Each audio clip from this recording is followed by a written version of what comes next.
صحیح مسلم میں حدیث ہے کہ گناہ مؤمن کے لیے ایسا ہے جیسے اس کے سر پہ کسی نے پہاڑ رکھ دیا ہو، اور منافق کے لیے، فاسق و فاجر شخص کے لیے ایسے یہ گویا ناک میں مکھی بیٹھی تھی اڑا دی، کوئی بار ہی نہیں اس کا۔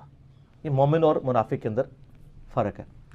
باقی جو کبیرہ گناہ ہیں یہ واقعی صرف توبہ سے معاف ہوتے ہیں، اور جو چھوٹے گناہ ہیں وہ بغیر توبہ کے بھی اللہ تعالیٰ خود سے معاف کر دیتا ہے، اور اس کے لیے اللہ تعالیٰ نے ذریعہ بنایا ہوا ہے نیک اعمال کو۔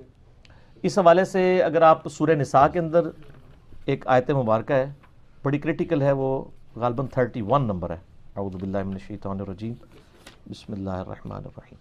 ان تجتنبوا کبائر ما تنہون عنہ، اگر تم ان بڑے بڑے گناہوں سے بچ جاؤ گے جن سے تمہیں منع کیا گیا ہے، نکفر عنکم سیئاتکم، تو اللہ تعالیٰ چھوٹے گناہ ویسے ہی معاف کر دے گا۔